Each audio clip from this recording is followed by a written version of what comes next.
कि उड़ान वालों उड़ानों पर वक्त भारी है, उड़ान वालों उड़ानों पर वक्त भारी है, परों की नहीं इस बार हौसलों की बारी है।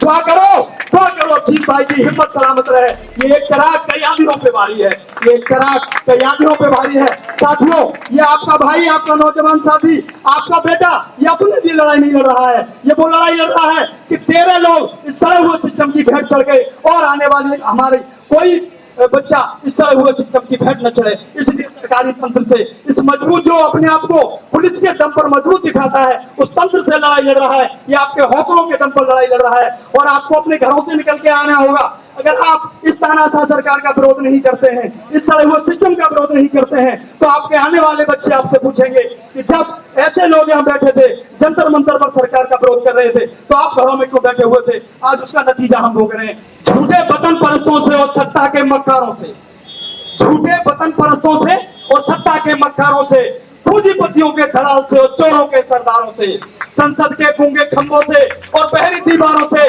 जाओ ये संदेशा कह दो अंबानी के यारों से, अपना हक हम छीन के लेंगे दिल्ली के दरबारों से, अपना हक हम छीन के लेंगे दिल्ली के दरबारों से। अब ये नौजवान नहीं रुकेंगे इन कटीले धारों से। साथियों, बैरिकेड कर दिया जाता है। जो किसान का बेटा जो नीट और पुलिस की पेपर देने जाता है और अगर पेपर कहीं लीक हो जाता है, एक पेपर लीक नहीं होता है, उत्तर प्रदेश के अंदर जब पुलिस की भर्ती निकलती है तो 60 लाख बच्चे पेपर देने जाते हैं, वो पेपर लीक हो जाता है। सीजीटी का पेपर लीक हो जाता है, बिहार लोक सेवा आयोग का पेपर लीक हो जाता है। आखिर ये लीक वाली सरकार, यही विश्व गुरु बनने का सपना दिखा रहे हैं आप। इसी तरह विश्व गुरु बनेंगे कि आप अमेरिका के राष्ट्रपति के सामने बैठते हैं और अमेरिका का राष्ट्रपति आपसे कहता है I love you, Modi ji I love you, but you are killer. आप हंसने लगते हैं। आपने देश की किरकिरी विदेशों में जाकर के कराई है। आप एजुकेशन मिनिस्टर से इस्तीफा इसलिए नहीं मांग सकते क्योंकि आपके मंत्री आपकी भाषा बोलते हैं, वो नफरत बोलते हैं, आपको उनके मंत्रालय से मतलब नहीं है। आप जब किसी प्रदेश में चुनाव होता है तो आपके मंत्री धूमकेतु की तरह वहां जाकर के प्रचार करने का काम करते हैं। ये प्रचार और प्रसार वाले मंत्री हैं। जो प्रचार और प्रसार करेंगे वो उस व्यवस्था को नहीं देखेंगे। पूरे देश का एजुकेशन सिस्टम बिल्कुल सड़ा दिया गया है। ऐसे व्यक्ति को आप देखिए, ये शिक्षा मंत्रालय दे दिया गया धर्मेंद्र प्रधान को। उधर बिहार में देखिए स्वास्थ्य मंत्री उस व्यक्ति को बनाया गया है जो खुद में एक बीमार आदमी है।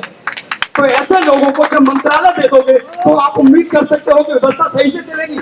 और मैं सलाम करूंगा अपने नौजवान भाई अभिजीत दीप पे, वो यहाँ पर मंच पर नहीं है, लेकिन उनके लिए 4 लाइनें पढ़ूंगा कि उड़ान वालों उड़ानों पर वक्त भारी है, उड़ान वालों उड़ानों पर वक्त भारी है, परों की नहीं इस बार हौसलों की बारी है। दुआ करो ठीक भाई की हिम्मत सलामत रहे। ये एक चिराग कई आंधियों पे भारी है, ये एक चिराग कई आंधियों पे भारी है। साथियों, ये आपका भाई, आपका नौजवान साथी, आपका बेटा ये अपने लिए लड़ाई नहीं लड़ रहा है, ये वो लड़ाई लड़ रहा है कि 13 लोग इस सड़े हुए सिस्टम की भेंट चढ़ गए और आने वाले हमारे कोई बच्चा इस सड़े हुए सिस्टम की भेंट न चढ़े। इसलिए सरकारी तंत्र से इस मजबूत, जो अपने आप को पुलिस के दम पर मजबूत दिखाता है, उस तंत्र से लड़ाई लड़ रहा है। ये आपके हौसलों के दम पर लड़ाई लड़ रहा है और आपको अपने घरों से निकल के आना होगा। अगर आप इस तानाशाह सरकार का विरोध नहीं करते हैं, इस सड़े हुए सिस्टम का विरोध नहीं करते हैं, तो आपके आने वाले बच्चे आपसे पूछेंगे कि जब ऐसे लोग यहाँ बैठे थे, जंतर मंतर पर सरकार का विरोध कर रहे थे, तो आप घरों में क्यों बैठे हुए थे? आज उसका नतीजा हम भोग रहे हैं। इसलिए आप अपने घर से निकल करके आइए। और मैं, टाइम कम है और मैं कम ही बोलता हूँ और सटीक बोलता हूँ। 2 लाइनें बोलूंगा, अपनी बात को खत्म करूंगा कि लगा दो आग पानी में शरारत हो तो ऐसी हो, लगा दो आग पानी में शरारत हो तो ऐसी हो, अरे मिटा दो स्टालिन की हस्ती को, बगावत हो तो ऐसी हो, बगावत हो तो ऐसी हो। जय हिंद, जय हिंद, जय हिंद।